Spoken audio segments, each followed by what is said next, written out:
Today, we are going to find out why you just cannot do any good science whatsoever unless you believe you are best friends with a great big cosmic narcissist, aka atheists make bad scientists. Won't this be a treat? He asks, you talk about infusing intelligent people with religion. He asks? Who asks? What a weird way to start a video. And why do you have that painting of Isaac Newton in the background? This is all very strange. And talking about infusing intelligent people with religion, I mean, okay, but I feel there are better things to infuse intelligent people with, like robo-brains, although it does tend to drive them a little bit crazy and more than a little bit murdery. So, you know, the best kind of person helps keep that population in check. Could you elaborate a bit on this? What I pointed out is that historically, if you look at the great geniuses of the 19th century, they are all actually great big dumb idiots because not one of them invented super whiskey, the sequel to regular boring whiskey, and that's what made them so worthless. I mean, to be fair, regular boring whiskey is still pretty good, but it hardly gives you the power of telekinesis at all. Barely killed any yaks from 200 yards away with my mind bullets. One thing they seem to have in common is religious faith. Oh my goodness, really? Well, that's remarkable. What an astute observation. I mean, seriously, that's really something. The people doing science at the time when basically fucking everybody was religious were also religious. What a shocking shock. I would never have guessed that. That must mean that they were only good at science because they were religious, and not that they were good at science and their religiosity was basically freaking irrelevant to the fact that they would have pursued it regardless of their belief in literal nonsense. A lot of these people were not atheists.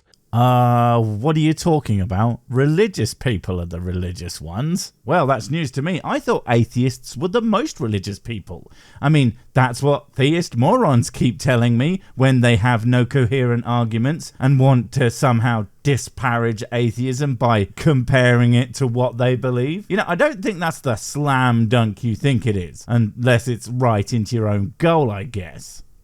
They were not just religious, they believed that scientific research was a form of revelation. Okay, I'm sure that's true of many of them, but what's the betting that there were scientists of the time that were more like, yeah, sure, praise Jeebus and all that, now can I get back to my actual research that is going to affect the world, okay, thanks, bye. And I'm not saying all or even most, but there's no way there weren't plenty more closeted atheists doing science in that time period than we will ever know. I mean, it's just a hunch. They called it Neo-Thomism. What the fuck is... Oh, right, like more like Thomism, because it's the Thomas Aquinas shit. Okay, I mean, sure, not entirely convinced how relevant it's going to be to anything that is going to be brought up exactly, but I do want to point out how Thomism is a fucking hilarious name for any philosophy. It's like calling the musings of some guy called James Jimism, but with a weird dialect so no one knows that's what you're saying, like Jimism. Maybe it's just me, but I really think that's very, very funny. So, the idea is that engaging in scientific work, discovering truth, placing a premium on truth, this was all divinely ordained essentially. Okay, you can think that, but frankly, that's what you and anyone who thought that way don't seem to understand. They weren't great scientists because of their belief in God. I would bet they were great scientists despite their belief in God. If anything, strong religiosity tends to have a negative impact on people's ability to do good science. I mean, look at the creationists. They are Bible literalists. They believe that the Bible is as true as anything can possibly be. And when it comes to the science, at least the ones they like to talk about, they are fucking terrible at it. They only ever tend to be okay at sciences that have basically nothing to do with the Bible. And even then, I would imagine they would be even better if they relied more on their skills to get shit done, rather than thoughts and prayers.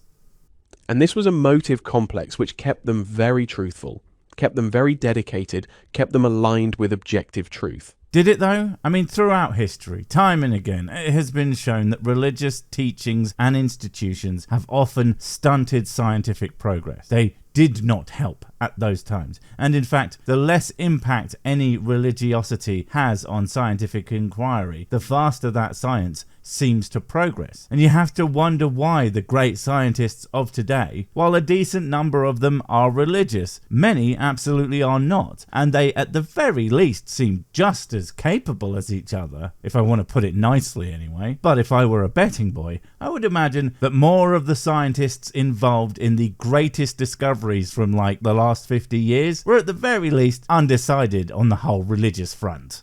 It also allowed them to move into areas which were socially taboo. Did it? Really? Okay, I'll take your word for it, but I'm not sure what difference it would make between them and an atheist scientist. I find it pretty hard to believe it would make much of a difference to the scientist what social whatevers would do or care about when it came to what they were doing. Although I have seen plenty of science to this day being taboo because it goes against God's will. Weird that they came to the opposite conclusion, really.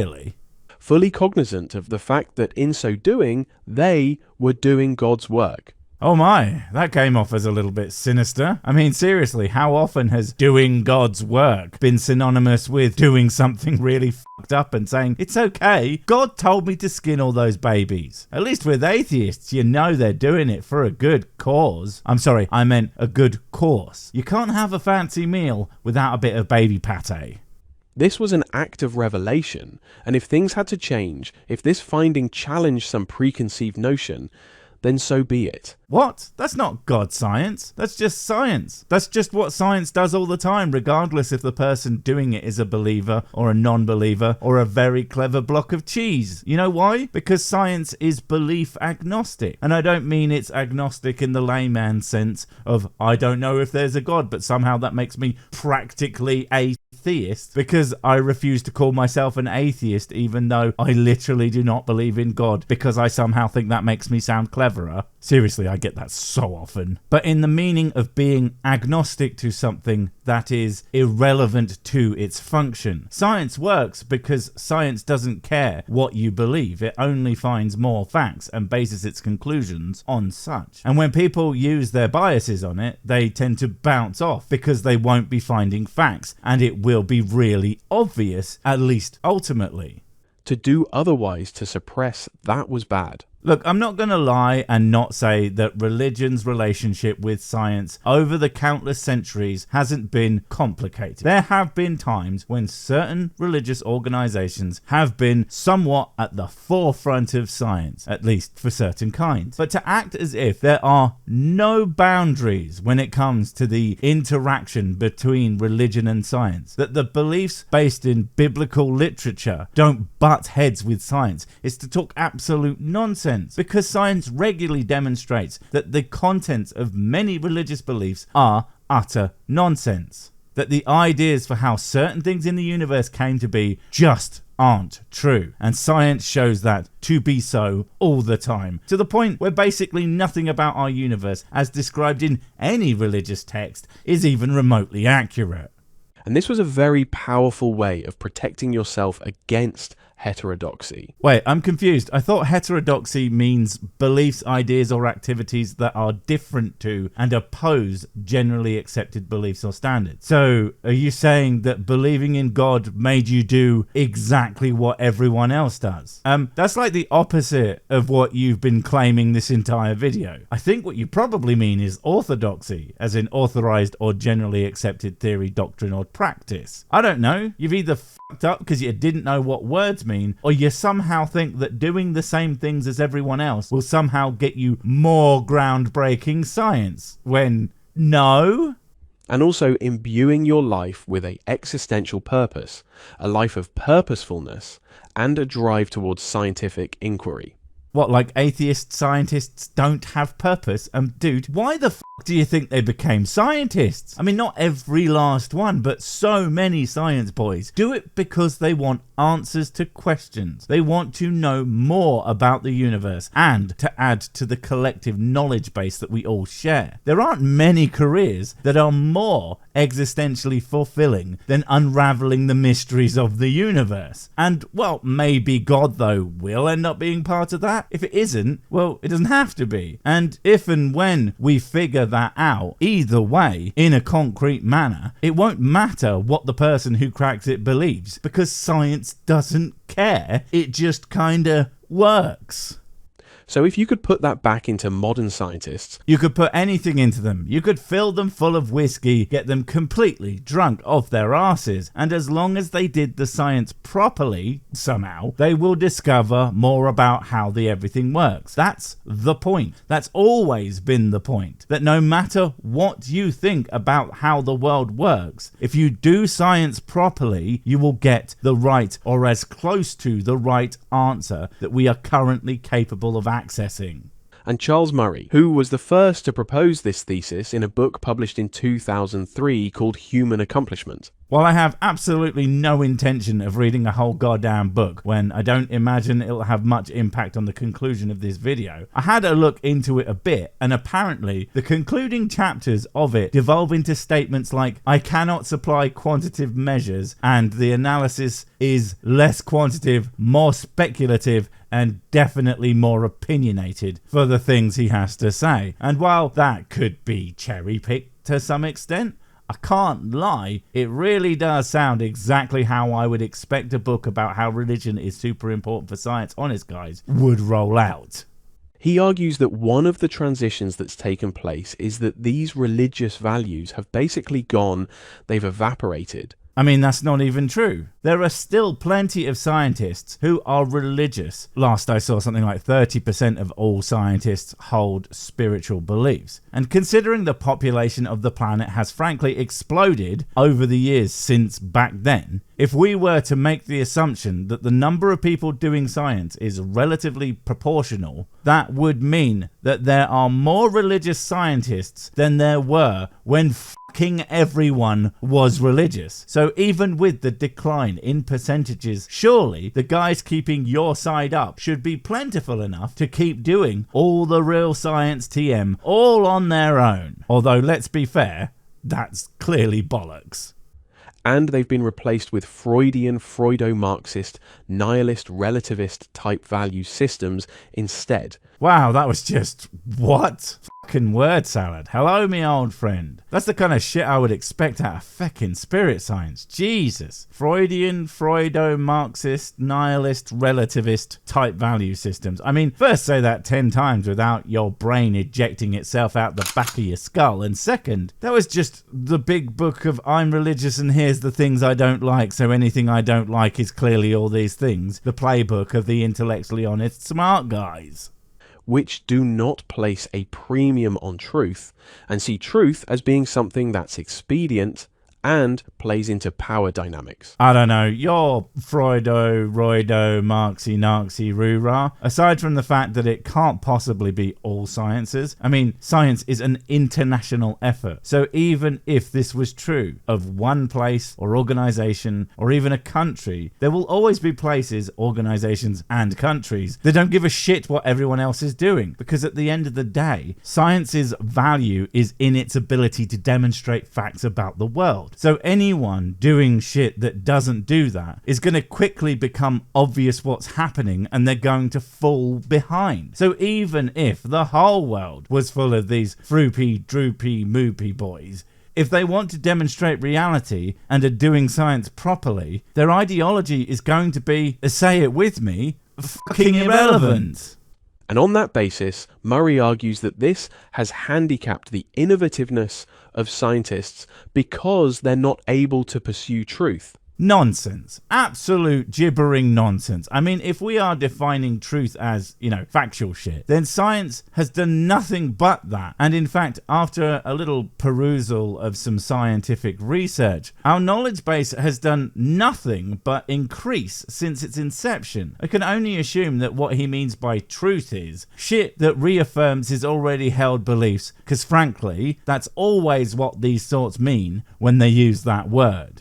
That they don't existentially value it, they don't place a premium on it. Again, science doesn't work if it doesn't base its conclusions on the evidence, because each of your upcoming conclusions will be based on faultier and faultier data until everything simply stops working. You'll notice that satellites aren't falling out of the skies, and medicines aren't suddenly making people fucking explode, and all sorts of other shit that would happen if the science was based on anything but actual factual reality. Weird that. And if they substitute truth for politically expedient lies, and there are many instances of scientific research where politically expedient lies dominate, then they do anti-truth. I think what is really being confused here is the difference between science and mainstream media reporting on the science. Because so often, what the science actually says and what randos with little science foundations say about a subject are often wildly different. So yeah, people will take what the literature says and spin it to suit whatever narrative they like. But if you think that is something that somehow the religious don't do, you are so out of touch with reality. I'm surprised people don't think you're a goddamn apparition, floating through walls and making cats unnecessarily angry. They're coming to conclusions which are in opposition to truth. You keep using that word, and I can only assume that you are not using the same definition as me, and do in fact think that truth means things that affirm my worldview, because science currently at least does seem to show that God boys and girls have no factual basis for their beliefs. But that really shouldn't matter. Science is about facts, essentially. But if there are no facts for your beliefs in the supernatural, well, that should kind of be expected. You know, because they're not natural. There's nothing to test. Now, personally, that would make me think that it's bullshit. But that's why you have the easy out of having faith. Personally, I prefer whiskey, but that's just me. And that handicaps science even further. Science is doing just fine, religion or no, and frankly, even if this whole ideology shtick were true, it has nothing to do with atheism, and everything to do with whatever ideology a group might be using. Atheism is simply a lack of belief in God or gods, and even if you use the philosophical definition of God does not exist, that still wouldn't dictate the specific ideology an individual is going to use when applied to whatever science, whether that be nothing is off the table or otherwise. But the fact is, with an overwhelming number of scientists being completely secular, science is doing just fine. So fine, in fact, that it seems, at least to my ear, as though your video was made using an artificially generated voice to make it sound as if you know what the fuck you are talking about when you clearly don't. Thanks, atheism science. You made stupid sound almost not that. You complete set of bastards. Wait, before you go, I have something super important to tell you. It's life or death. It will change everything forever. Nope, wait, it's gone. Oh well, probably wasn't important. But while I have you, don't forget to comment, subscribe and notify. And if you want more of my smexy voice, check out Mrs. Six's channel Spoonstaff Stories, where I narrate and voice all the videos, and she does the work. And if you want to support the channel, check out the merch store for cool t-shirts, or check out Patreon, memberships and PayPal to support directly. Finally, follow me on the medias of social to get completely pointless guff and to keep up on the latest releases. Oh, I just remembered what I was going to tell you. Whatever you do, don't touch the